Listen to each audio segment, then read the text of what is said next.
Well, hi, everybody. I am Jay Jennings. And I'm Courtney Joyner. And for this episode, there's only one thing to say: stop screaming. Hey, what, no meat? But anyway, we'll talk about those famous lines as we bring you our much anticipated Rondo cast and the 4 or 5 horror films he made, the appearances he made before that. And it's just he has left a legacy that is just indelible. I mean, he has a cult following like that you wouldn't believe, Court. I mean, he's more popular now than I think he ever was. Oh, yeah. And of course, we know his own life had a rather tragic streak, but also some wonderful things about it. But he did, unfortunately, pass away before almost all of the films he appeared in were released. Right. Right, especially the last The horror films, yeah. right the last 3 I think horror films that he was known for, and we will be discussing those. I'll be giving a review of all of his films, starting with the Pearl of Death, that Sherlock Holmes film, of course, Jungle Captive, The Return of the Spider Woman.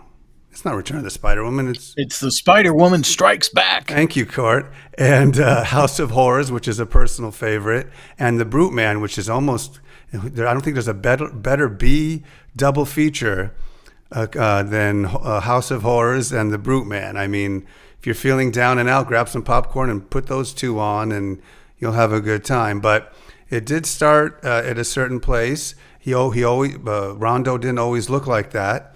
He was actually a very good-looking guy, and we're going to discuss, I guess, his career and how he started.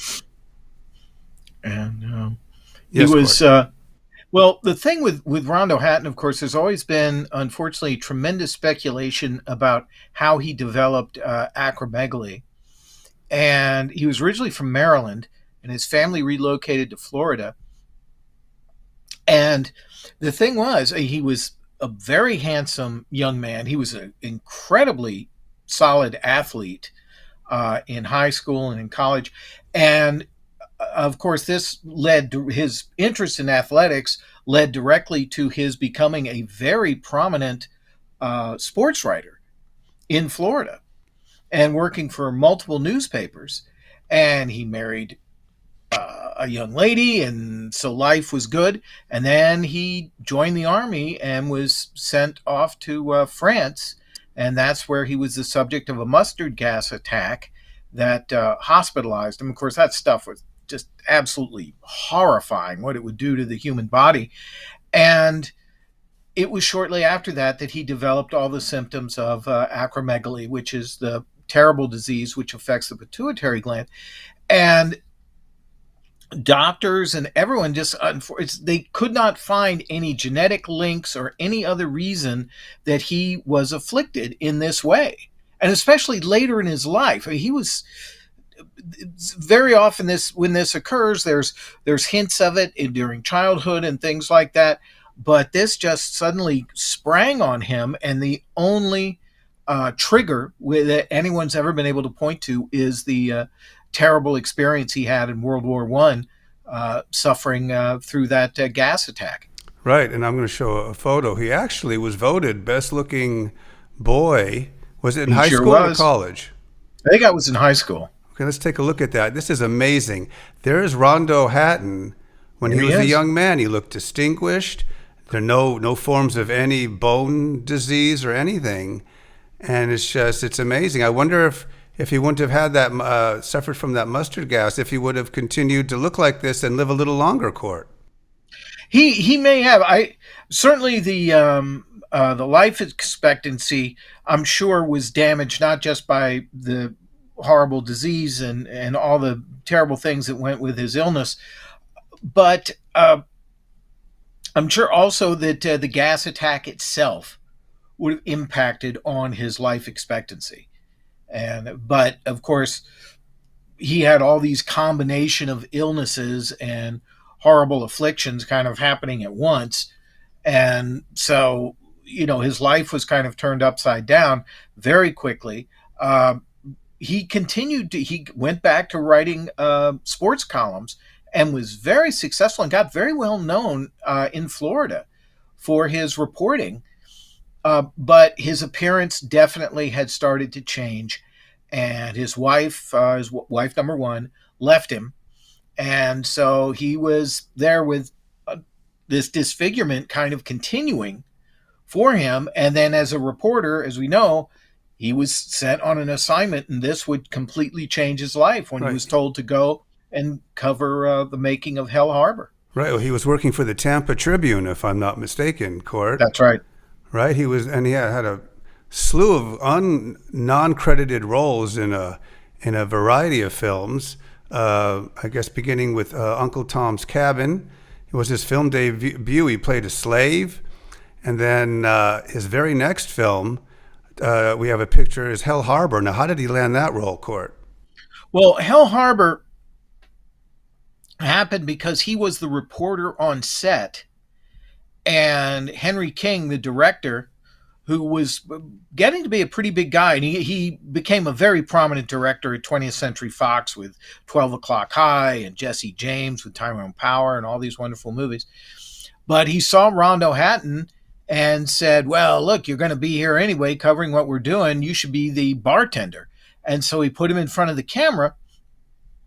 And later on, he just thought his presence was so interesting and significant that he encouraged Rondo Hatton to come to Hollywood, and which he did. He had married again to a very lovely girl, and she supported this decision.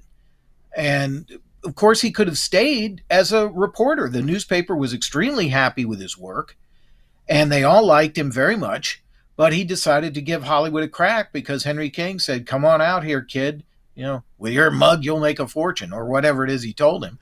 And so he did. And of course, the initial period in Rondo Hatton's movie career was almost all of it was at 20th Century Fox, where Henry King was under contract and would put him in films like In Old Chicago and Alexander's Ragtime Band and things like. And then, of course, he would spin off into just extra work in The Hunchback of Notre Dame with Charles Laughton. Right. Well, we're going to show photos from all of those films. So he went on to be uncredited in a lot of films. A convict sitting on a floor in Captain Fury, played the big guy. In the big guy, he played a convict. In Moon Over Burma, he played a sailor. All uncredited, but if you have these movies or you rent them and you look for them, you could pause it and you could actually see him in the background. I mean, he does Absolutely. stand out, as we'll talk about. All 20th Century Fox. Oh, okay. So he, talking about In Old Chicago with Ty Power, he actually has a great scene with him in Old Chicago. Talk about that scene, Court. Well, that was the thing, that this was a real moment in the movie, and it wasn't just Rondo being used for, if you will, visual salt and pepper in the background. And he has a real moment with Ty Power. Now, of course, the thing is, with the acromegaly, it also affected his vocal cords. So he had that very hoarse voice that was very significant. And you see these two together, you couldn't ask for a more amazing visual contrast, and which Right. I think is exactly what they wanted. And we were discussing before the show, Rondo really wasn't that tall. No, he was not. They had to give him lifts to make him, when he does his creeping. And so, because you saw in that photo right there, he was almost half of Ty Power's size. And Tyrone Power was not some giant. So the fact that Rondo's head and his hands and everything were completely out of proportion with the rest of his body had to be disguised. And certainly during his Universal period, the padded suits and the heavy asphalt spreader shoes and all the rest of these tricks that they used to make him appear as large as possible as either the Hoxton Creeper or the New York Creeper or Mario the Monster Man, whoever he was playing. But there are moments, I think, in every one of those movies where you kind of go, wait a minute. How big is this guy? He looks about 6'8", 300 pounds, with the biggest shoulders you've ever seen. So in Hunchback of Notre Dame, he was given a nice kind of little bit. I guess they were doing who's the ugliest guy contest. right? That's And right. That's for Quasimodo was in it. It's the tough to King of beat. Fools sequence. Right. And I mean, and there he is. There he is. And it's just, you figure who's uglier than that? Of course, it's Quasimodo. Yes, Charles Lawton wearing a remarkable makeup created for him by the Westmores, and there's Rondo Hatton without makeup. Right. That's a great scene. So as I said, more bit roles came where, as I said, Rondo was uncredited. Chad Hanna, he played a canvasman. It happened in Flatbush. You'll miss him if you blink. He plays a baseball game spectator. In Tales of Manhattan, he's a party guest in the Fields sequence. So Yep. if you miss it, Sin Town, he's a townsman. The Moon and Sixpence, he plays a leper. So Yes, he does. right. And with absolutely stunning work in that movie from Elena Verdugo. Oh yeah, of course. Then we have, and you'll show your lobby card after I show the photo. He is in the Oxbow incident with Henry Fonda. He's in the background. I'll show you the photo that I have. I circled him out. Not really a big part by any stretch, but you have a lobby card that even shows him more clearer. Yes, and here it is. Oh, let me get the full shot. Let's see. Let's get the full shot. There we go. There he is, standing with his arms folded, and One of these days, I will actually master this technique. well, that's good right there. Just don't move. Okay. There we are. Yep. So I mean, he was so even though he'd be uncredited or would have a small role, these were still major motion pictures at the time. Not like he was making. It's not like he started off making B movies. He was in studio pictures. Not at all. And look at who he was working with. He was working with Henry King. He was working with William Wellman. He was working with William Dieterle and Henry Hathaway. These were not the throwaway guys. And then he ended up going over to Universal. And I believe his first appearance there was in a serial. Oh, okay. I believe it was Northwest Mounted Police, maybe, if that's correct. And then I guess right after that he began his Universal career. And what a better way to start it off, Court, than in The Pearl of Death, one of the great Sherlock Holmes movies. With Basil Rathbone. I think we have the. I'll put it in the middle of us. I think I have the lobby. There we go. So what's interesting? He's on the poster, which is fantastic, or the lobby card. And it's kind of interesting that the character of the Hoxton Creeper was created by Bertram Milhauser, who wrote quite a few of the Sherlock Holmes movies. He wrote Sherlock Holmes Faces Death, Sherlock Holmes in Washington, and a number of others. And he was a really fine screenwriter. But there's always been that kind of question as to whether or not he was aware of Rondo Hatton when he created this character. I don't think he was. I think that he wrote this thinking they would find someone. Tor Johnson was starting to appear in films at this point. So he could have been the Hoxton Creeper. I mean, there were plenty of people around who could have filled this role, and it became Rondo Hatton. And in order, Jay, for Rondo to make this movie, once again, it's like, okay, he's got this incredible face, this great presence, but Rathbone describes him as having the chest of a buffalo and the arms of a gorilla and all these things.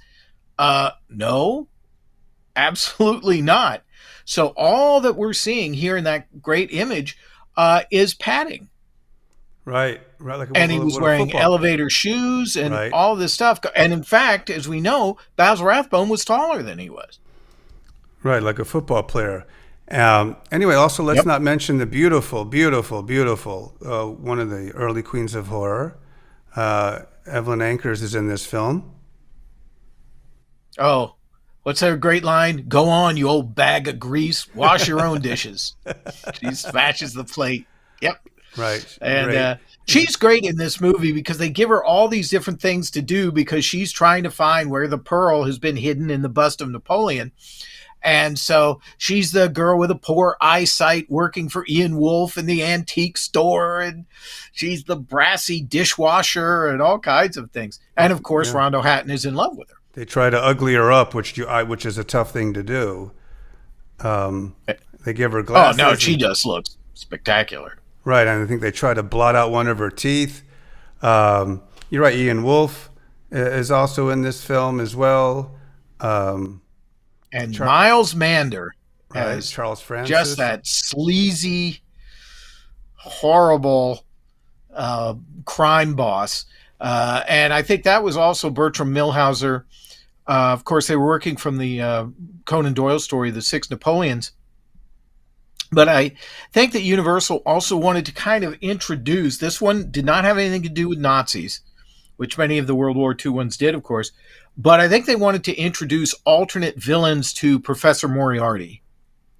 Kind of like a comic And so book. it wouldn't always be Holmes versus Moriarty. So Right. Giles Conover And then here's comes into play. this is my favorite still from the film, Court. There you go.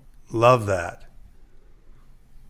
And of course, Holmes talks his way out of it as he always does. No one else could.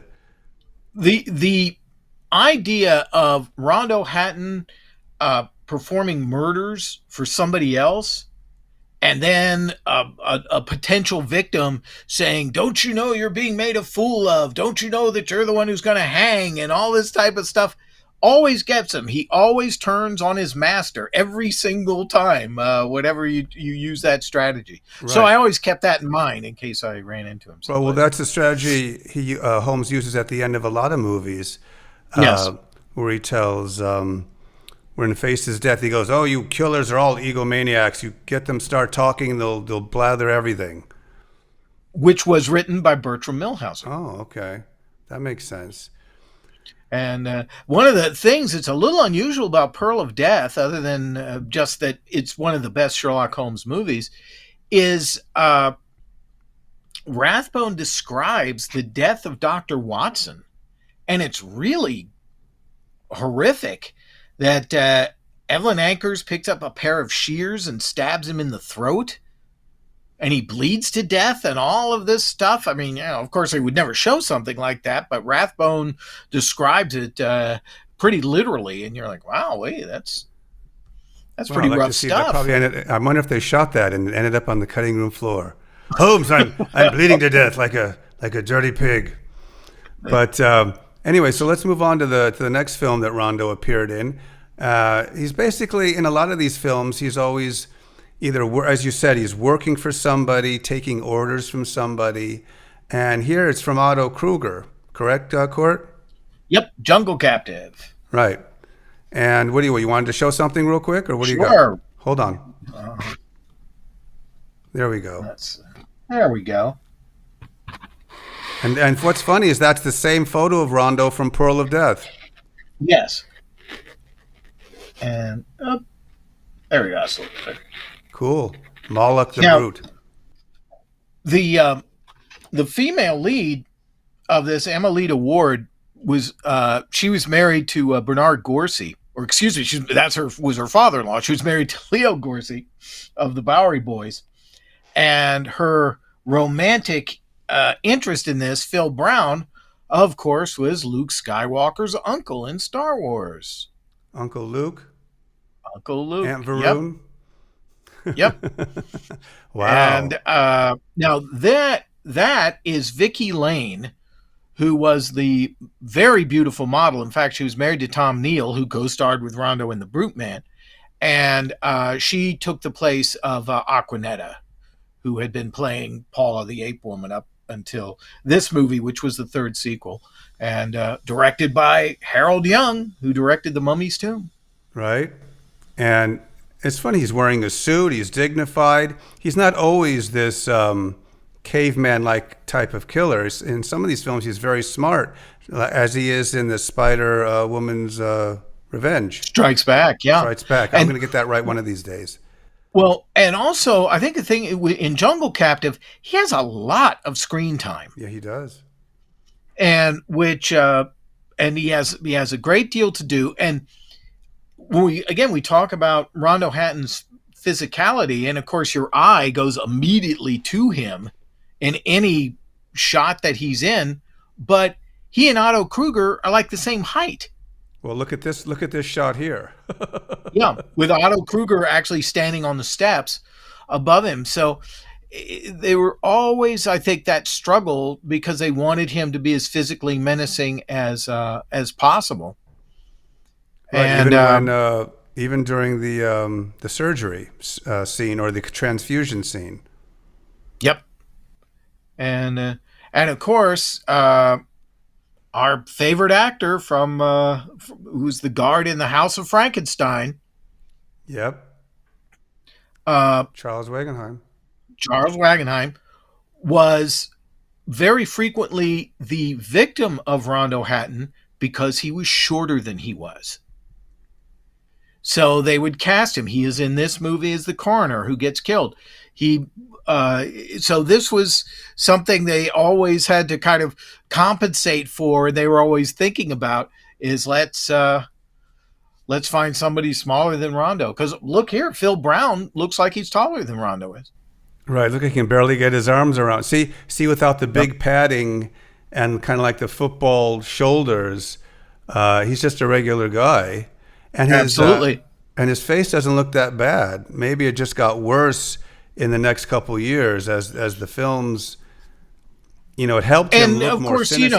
I'm sure also that they accentuated things via Jack Pierce, and of course Phil Brown, uh, before he was blacklisted and he was under contract to Universal.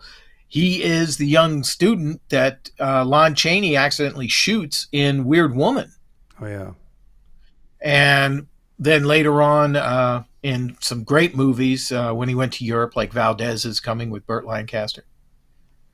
And there is Mrs. Tom Neal and Rondo and Otto Kruger. And again, we don't want to keep harping on this, but there's Rondo, shorter than anybody else in the shot. I wonder if Of that course, was. she's sitting up on a table. I wonder if that's intentional or not. I got one more shot to show kind of a famous shot of him looking down. That's kind of like his famous signature look, like before he breaks someone's back, Yep. you know. So, but I mean, that's what makes him Rondo. I mean, there's only one Rondo. Well, and one thing too, from the personal side of the Rondo Hatton's biography, is during this period, and he was actually had some solid income coming in from the movies, and he was obviously Universal was trying to build him a little bit. Is he was very dedicated to helping and counseling veterans who were coming home from the Pacific theater of war who had had facial traumas. So he was doing that as well as appearing in these horror films. Oh, that's really good to know because quick plug, you did a little documentary on Rondo yourself a little while back, right, Court? Well, it was Daniel Griffith, yes, and I was able to step in and help with that one, and it was wonderful. It was on the Shout Factory Universal Horrors release of, was that Shout or Kino? That terrible? I can't now. I can't remember. Oh my You gosh! work for so many. I think it was Kino when they did the Universal Horrors and House of Horrors and Night Monster and Night Key and the Climax were all Oh, on okay. the Oh, that's a same great Blu-ray triple set. bill right there. So then his next horror film, his next foray into horror, was The Spider-Woman Strikes Back with the great Gail Sondergaard, and he is featured once again prominently in the advertisements as he is in this lobby card. As Mario the Monster Man. And He's always green, isn't he? yes. And the thing was, too, by this time, Universal, the studio was getting ready to be sold. They were burning through contracts from everybody who was had been there, primarily in B films or whatever. Here, you're seeing Kirby Grant and Brenda Joyce and Milburn Stone. Arthur Lubin who had directed Black Friday, but was primarily known, of course, for Abbott and Costello and the beautiful color version of Phantom of the Opera with Claude Rains. He directed this, and it really is a quickie, although it has a wonderful fire sequence at the end. But the plot of the creation of plants that need to be fed blood and what have you, it gets a little confusing as the Spider Woman is actually victimizing the cattle population of the ranchers around her. Uh, but one of the wonderful things in this movie is Gail Sondergaard plays half the film as if she's blind. And in fact, she is not. Her character is supposed to be. She's pulling a scam on everybody, but she does such a beautiful job. It's a wonderful. It's also one of the last things that the great Brenda Joyce did before she retired from the movies and went off to produce community theater, which was actually her first love. So she ended her period at Universal with that film. Got some kind of vampire overtones, vampiric or vampiric overtones, as you mentioned earlier. And there's Brenda. Yep, very menacing. Scene as always. That was, I think, great thing about these lobby cards and window cards and kind of the smaller paper ephemera. They always featured lots of very cool scenes within the film, as well as film shots that weren't in the film. But it seems like the ones Rondo is in, it tells a story. All the lobby cards he's in, you kind of, oh, I remember that scene, or oh yeah, I remember that. I mean, a lot of films don't have that. I'm just making a side comment about how some of these, I guess, lobby cards of the time actually tell a story if we're fortunate enough to have them, Court, because they're all 10, 20, 30 grand each. Well, the thing is, too, with lobby cards from this period, and this continued on into the 1960s, lobby cards were posed. Set photographers took still images, and they were either culled from the still photographs from the movie or specifically done as separate photo shoots. These were not frame blow-ups, which became later on the norm for lobby cards, and then they discontinued lobby cards completely, really, overall. But this was the way that they did it. They had the actors, and a photographer was there, and click. So that's why I think also that there's some sort of real visual panache to lobby cards, certainly from the 30s, 40s, and 50s. Well, as you know, that's kind of something that really is not the norm anymore. No. Last thing well, about... I just wanted to mention one thing with Spider-Woman Strikes Back is the, again, as Universal was kind of shutting things down, the Ben Pivar unit had been one of the great sources of Universal horror product. They were the second tier. It was under George Wagner or even Paul Malvern. But Ben Pivar's unit produced the Cheney Kyrus movies. They produced the Inner Sanctum movies. They produced the Paula the Ape Woman movies. The Mad Ghoul, which is just absolutely wonderful. And tons of mysteries. And then he was in charge of all these Westerns and adventure films and everything else. The Rondo Hatton movies, not the Spider-Woman Strikes Back, but House of Horrors, which we're going to get to, Brute Man, all of these came under the Ben Pivar unit. He was the producer for all the second tier horror that Universal made. So let's move on to, I guess this is the piece de resistance we've been waiting for, one of my all-time favorite horror films of all time. And of course, Martin Kozlik, we call him Marty, has one of the great names of all time, Marcel Delange. It's just one of the great names of all time. Maybe I should change my name to that. We should all change our name to Martin Kozlik movie characters. Right. But we're going to get into this in detail. I've got a lot of great photos to show. Courtney's going to give us his take on the film. And it's just a great film all around. The murder scenes, some good-looking actresses are in this film, and Court will talk about that. So I'll start with the photos. And first off, who directed House of Horrors, Court? Gene Yarborough. He directed every episode of the Abbott and Costello Wow. show. He was absolutely a comedy specialist. Oh, by the way, we are talking about House of Horrors, and he was a utility guy at Universal. Got going with Abbott and Costello. Here Come the Co-Eds. He directed the Naughty 90s, and he was Didn't he do again, Devil somebody who Bat would too? Court Devil Bat. he sure did direct the Devil Bat. And interestingly, the Devil Bat script was written by George Bricker, the great scenarist and mystery writer who wrote the script for House of Horrors based on Dwight Babcock's story.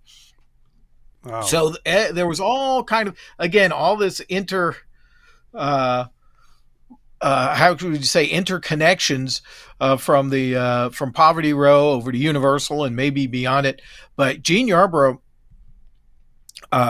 was responsible for House of Horrors. He was responsible for The Brute Man. He was responsible for She-Wolf of London. By the way, all three movies sharing the same writing team, and all three movies produced by Ben Pivar. Right. As we said, good for him. So let me give a little plot background, because this was our kind of main feature that we're taking a look at. Struggling sculptor, played by Marty Kozlik. Marcel plays Marcel Delange. He's depressed about his current state of his sculpting. He's not really successful. So he's going to go to the dock and commit suicide. But just as he's about to kill himself, he sees this guy called the Creeper, Rondo, in the process of drowning. And he takes and he saves him and takes him under his care. And I have a scene here, hopefully. Hold on. There we are. And he gets him back, and he shows him, he makes him the subject of his next sculpture, and he it's my best creation, Marcel Delange says. And when critics denigrate Marcel's work, he basically has the Creeper kill them. You didn't like the guy? And it's brilliant in the screenwriting. Well, let me show you another script of how he takes care of him. You are my friend. You're my friend. Right. Yep. He goes, I hope so, because if otherwise we're going to have problems. But anyway, it's just he befriends him, and they discuss over a meal of cheese and bread with wait for a court, don't say it yet. With the famous line, we can say at the same time, no meat. No meat. But we can't afford meat because nobody's going to buy my artwork. And for this man, we would have food and light and wine. So, right, and as he's got to kill Alan Napier. Right, he puts all these ideas. It's just a great series of scenes where Marty puts all these ideas into his head, like, if it weren't for these certain critics, he'd be able to eat normally, and I'd be able to pet my cat. And it's so funny the way the camera travels, where Marty is talking about how bad things are, and then the camera shows Rondo sculpting clay. It's just such an odd scene, and it just shows his big hands. Now, this is what you're talking about, Court, where his shoulders are padded. This is what the Creeper looks like. This is what is what he's famous for. This is the epitome of who he plays, and it's probably obviously his greatest role. And also, you can see here, particularly in this still, how slender his waist was. Right. So, yeah, there is a real contrast there. I mean, that is all padding and fill underneath. And Jay, with this movie, of course, with Rondo going about, and the fantastic moment where he just can't not fight his urges, and he kills Virginia Christine, who is spectacular in her very small role as the streetwalker. Oh, she steals the scene. Let me get her up on the screen. She really does. Oh my gosh. Well, Joan Fulton, that was before she got married, and she was very tall. She was over 6 feet tall. And what happened with her was, and she got tremendous reviews for House of Horrors. Everyone's saying, my gosh, this girl is the one to look for, because she's very funny. She was so beautiful. But she had a baby and gained a little weight that she never really lost. But it she then becomes this magnificent wisecracking mother figure. And I think if anyone knows her today, not just because she's so wonderful in this film, but she changed her name, is she is the leader of the all-girl orchestra in Some Like It Hot. Oh, okay.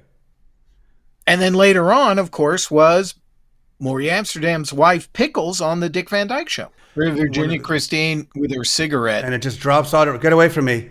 Don't talk to me. Yep. Get away from me. And then the famous line, stop yelling. But I always thought the afterwards, you had a little image from that of the murder, and Martin Koslick has this line, I have often wondered why a man would want to break a woman's back. I've often wondered?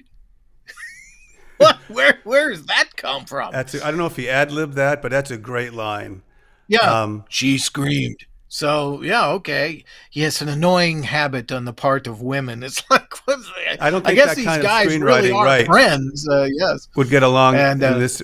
But anyway, Virginia Gray's also in it as the over-curious newspaper reporter, and she there she is. She asks a lot of questions. I guess she wants to know where the creepier is. Obviously, she recognizes the face. And, you know, Marcel wants to get rid of her. And doesn't care how beautiful she is. And, of course, then you get that Beauty and the Beast thing where he orders the creeper, Rondo, to kill her. And he doesn't want to, but I don't want to jump ahead of ourselves. Let's get to the murder of the critic played by Alan Napier with the great scene where he's there and he's like, I call it surcease of toil. I call it tripe. And that's, of course, Alfred from Batman, and he's also in Macbeth. Alan Napier is all over the place in the 40s and 50s. Oh, gosh. The Uninvited and Premature Burial for Roger Corman. Rondo gets up on there cue, grabs his jacket off the rack, and off he goes. You don't like the guy. Well, this one, my guess is because Joan Shawley was so tall that Rondo is probably standing on a box. And what she is doing, if you notice with her hands, which a number of people who had worked with Rondo Hatton had said that this was a way to like force physical action out of him because he was being eaten alive by this terrible disease. So he couldn't, he could do physical things, but throwing people around and fight scenes and everything like that, the person who was being thrown around actually had the physical responsibility of selling the scene, not Rondo Hatton. Right, absolutely. And there he is with his famous pose. And anyway, so he goes near the end of the film. Marty Koslick tells him, "Well, you have to kill her." And, I ain't killing her. I'm killing you. So he kills Marcel. She pulls the old, He's the one pulling your strings. He's the one. He's gonna get famous for the sculpture of your head and all this stuff, and he's gonna get rich, and you're gonna get hung. Wait a minute, you're supposed to be my friend. And then, of course, killing. I love, by the way, one of the things in House of Horrors is Murray Gortzman's photography is wonderful, and the film has a really kind of elegant look to it, even though it's all the Universal backlot and the old harbor set. All these things have since been long demolished. But Gene Yarbrough goes for long pans and long tracking shots and lots of fog and lots of wet. And it really gives the film if you will, an elevated feel than just something that was shot in 12 days for the Ben Pivar unit. And there was also those wonderful behind-the-scenes shots with Virginia Gray and Bob Lowry, and they're doing the flip a cigarette into your mouth game and what have you. Right. And there's Rondo Hatton, and he's chatting away with everybody and just having a lovely time. He was... So that's always been kind of a bit of the tragedy because his screen presence is so odd.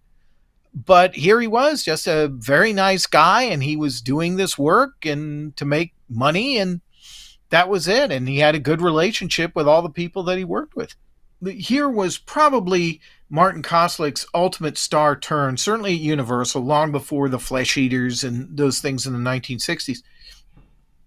But Ben Pivar believed in Marty Koslick because he had him in The Frozen Ghost, the Inner Sanctum Mystery. He has him in House of Horrors. He also has him in She-Wolf of London.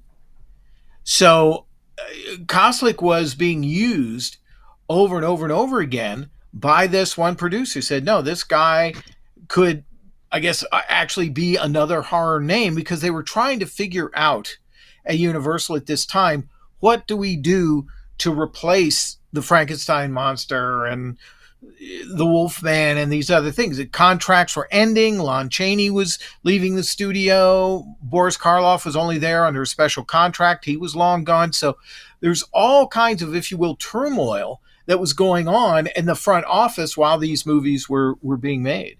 Right. And new decisions had to be made. You know, when International Pictures, as J. Arthur Rank, bought Universal or partnered with them, first thing they did was Hamlet with Laurence Olivier. And they wanted to push Universal away from the B pictures, away from the old mysteries and the everything else, and particularly away from Abbott and Costello. And then just really to get out from under, they make Abbott and Costello Meet Frankenstein, and it's their biggest hit.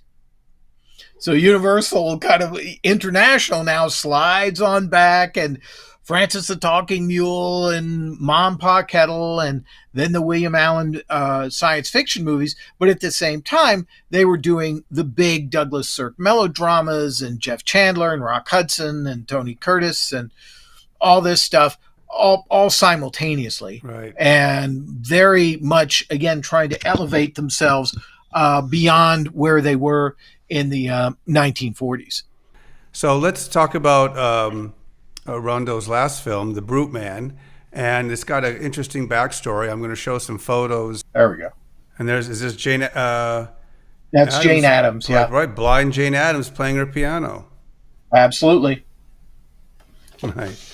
So let's move, as we go on to The Brute Man, and I'll give a little background about it, and then Cord will give his take on it. It was a 1946 film. Rondo as the Creeper. Well, he can't get away from it.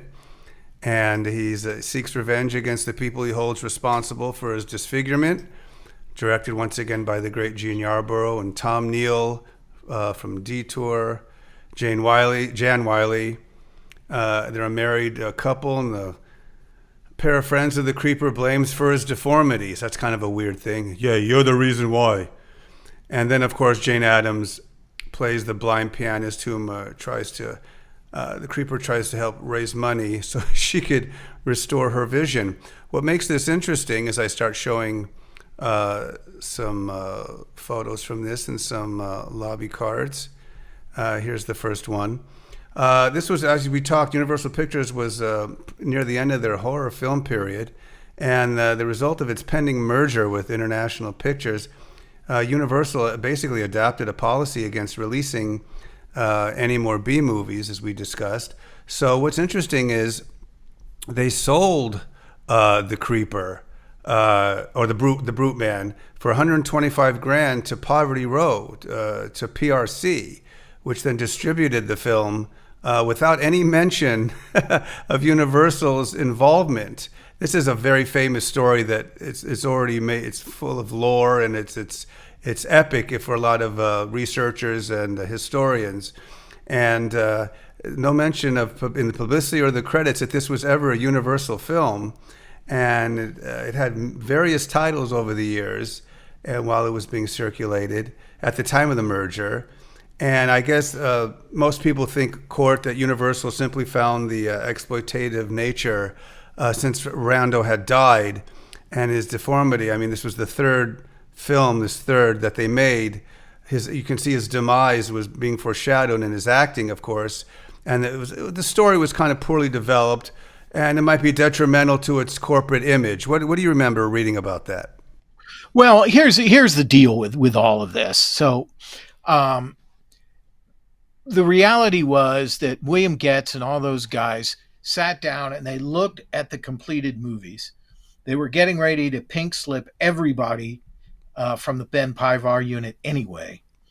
And they said, no, we can't say we're going to be changing our image and then release a movie like this. Although they did release a few more mystery films.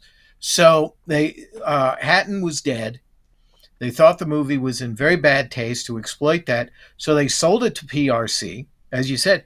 But of course, other than chopping off, and I have used to have a lobby card, by the way, from the Brute Man as Universal. Hmm. And so publicity materials, all that stuff. When you look at that half sheet, which I do own, it's in the living room, and you see that thing PRC Pictures. That's a snipe over the Universal Presents. So the other factor being here, and I don't know if these guys were that aware of it, is that the parallels in this story to Rondo Hatton's real life were truly evident. And George Bricker and Dwight Babcock knew about Hatton's background, knew he had been a athlete, knew all of this stuff, and affected by gas, in his case, on the battlefield in World War I. Here, it's in a college laboratory. He's exposed to gas, and this is what turns him into this disfigured man. So there's so many parallels to his real life in this story. Everybody seemed, I think, very aware of it. And I think also Gene Yarborough was trying to protect Rondo a little bit in the way that he shot him. Jane Addams had told us that he really was deteriorating very fast, that he had terrible difficulty remembering the very few lines that he had. And they had to kind of take him by the hand, walking him through everything. And also, it was around this time that he had a heart attack. And he was incoherent and didn't know where he was or who he was, and all of these terrible things were all happening at once. And so it really was a matter of let's get this thing done quickly, because Rondo Hatton is unfortunately going to leave us very soon, and he did. Right. And but it was a real struggle for him. But everyone seemed very sympathetic to his plight. And here he is, of course, behind Tom Neal, who had his own personal issues, to put it mildly, and ended up going to prison for shooting his wife in the head. Right. I was going to say, what makes this film interesting, as I said, I love watching this as a double feature, because it's kind of a quasi prequel to House of Horrors. He kind of still plays a deformed madman named the Creeper, and he breaks people's backs. What's interesting is I was reading some things, and it's kind of true in a way if you think about it. It kind of has a little touch of City Lights, in that he's in love with a blind girl, and he seeks money for the operation to restore her sight. And there's a little bit of dialogue that's very similar between the monster and kind of like the blind hermit in Bride of Frankenstein. So there's kind of some weird, I guess, analogies to those films. He finds a companion in a blind loner who knows nothing about his deformities. So is that kind of right to see it? It kind of has touches of earlier films, Court? Oh, I think so. Bricker and Babcock these guys knew how to write this stuff. They were so familiar with it. And Dwight Babcock was from Black Mask magazine, and you could not ask for a more elevated forum for a crime writer than that. That's Raymond Chandler and Lovecraft and everybody, really something. And Bricker very often would write the scripts. Now, these guys also wrote The Mummy's Curse, and they wrote Dead Man's Eyes, The Inner Sanctum. They wrote Pillow of Death, The Inner Sanctum. They would continue with the Pivar unit to do She-Wolf of London. So they were grinding out these pages probably as quickly as they could. And again, with Rondo Hatton, I'm sure there's an element of the ticking clock. And what do we do? And the idea of him having some sort of a interrelationship with a girl would have been so different than literally everything else, where all he's doing is walking around murdering these women. So I think they wanted to shift and get away from that. And plus, too, I mean, Rondo Hatton was happy to do whatever was required of him, but also in his real life, he was married. Right. What's funny about also this film, Court, it's got some noirish qualities that we would be remiss if we didn't mention. Murray Getzman, who was the DP, director of photography, he focused, since the film, focused on a disfigured serial killer, he gave it a very dark, kind of diseased look appropriate for the subject matter and the urban setting. Used As he did with House of Horrors. right, the shadowed lighting, unbalanced compositions, contrast between light and dark. So the Brute Man has been dismissed as like a cheap B thriller, but no, no, no, no. It's a great little noirish film that is much better than, I guess, the bad rap it's gotten. Well, also, too, I think one of the reasons the bad rap really got going with it is that the movie fell into the public domain. So there were tons of cheapo copies of it around and everything else, and it wasn't being seen in its best light at all. Right. So, but in a whole, it just, and then of course, Rondo passed away a year earlier, so he wasn't able to see these films be released, which is very odd. Usually, Yep. a star will maybe see his films and then pass away from some illness or something. But to pass away after making your three best films and never being able to see them, I just can't get it through my head.